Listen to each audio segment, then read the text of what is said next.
The modern semiconductor is considered one of the most efficient man-made systems in the entire world. It performs billions of logical operations per second while using tiny amounts of energy and material, approaching the physical limits of what matter can even do. On the exact opposite end of the spectrum, a little ways past the DMV, the United States healthcare system represents the most significant anomaly in global economics. There's a huge disconnect between the amount of money that we actually spend on it and what we get for all that spending. And we spend a lot. Sorry, I just needed to do that for emphasis. On our current trajectory, nearly 1 in every $5 in the US economy will be directed toward healthcare, a system that is ridiculously inefficient. Everybody knows we have a problem, but nobody can agree on how to fix it. In this video, we'll take a look at how the US created the most inefficient system in the world, why the more we spend, the less we get, and who's keeping us from fixing it entirely. Let's dive in.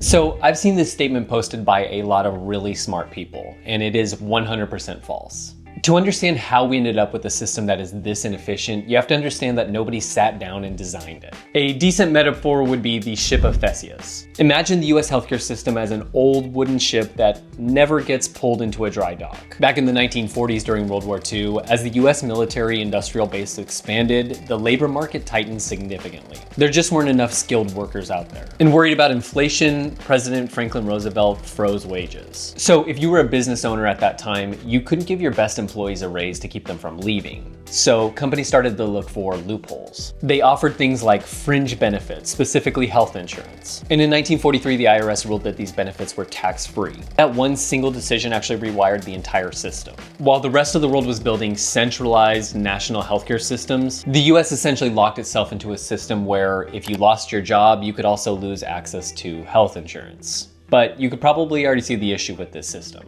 What do retired or people without jobs do? Are they just out of luck? Going back to the metaphor, instead of rebuilding the ship, the crew stayed at sea and started bolting on new planks. President Lyndon B. Johnson introduced Medicare and Medicaid. This essentially created a two-tier system: private insurance for workers and public insurance for the elderly and the poor.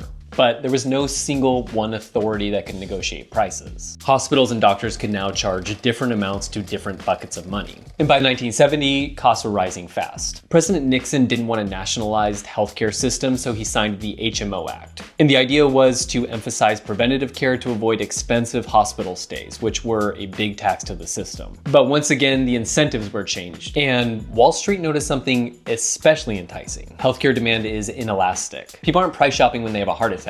And that realization is really the start of many of our problems. For-profit corporations entered the system en masse, optimizing for revenue instead of outcomes. By the mid-1990s, costs were once again spiraling, and instead of simplifying the system, we actually added more middlemen to help manage it. So now you had enormous companies sitting between you and your doctor, taking out value from every transaction without actually providing any care themselves. To finalize the metaphor, the middlemen were like putting a brand new engine in the boat. It's not really helping the boat to run better, and the weight is actually starting to sink the ship. So no, the system isn't working just as it was designed to because it was never designed in the first place. People simply took advantage of the different incentives that were placed in front of them. And it's created a reality where the more money that we pour into the system, the worse the outcomes actually get.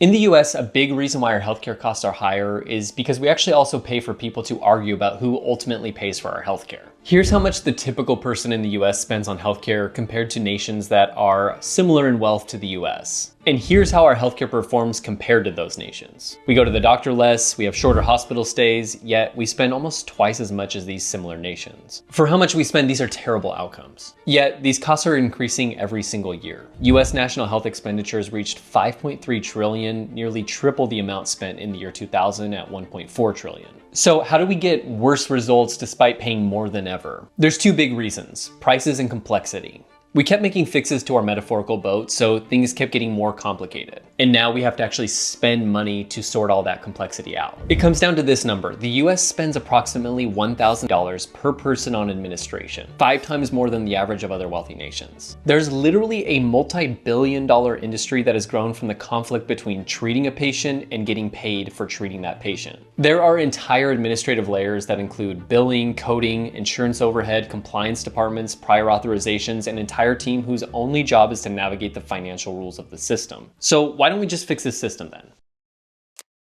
For those who have made it this far, the logical way to conclude this video would be to blame the insurance companies, the pharmaceutical companies, PBM middlemen, and hospitals for keeping the system the way it is because it feeds into their profits. That's the version of the story people online like because it's simple and it has pretty clear villains. The truth, however, is more nuanced, and good or bad, it actually takes the patient out of being the center of the universe. Apart from very profitable PBM middlemen, I don't think any of these entities would say they are 100% happy with the current system or that the system is working just as it was designed to. Even if you asked insurance company executives if they loved this system, I don't think any of them would say that they enjoy being some of the most hated people in the world that have to focus on profits for their shareholders. But healthcare's problems are like a Rubik's Cube. They need to be solved in tandem. What looks like a solution for one problem might actually make another problem worse, and vice versa. If US healthcare is to change, there are 4 groups in power that have to all be motivated toward one goal. There's patients. They just want to be cared for and not be shocked by medical bills that bankrupt them.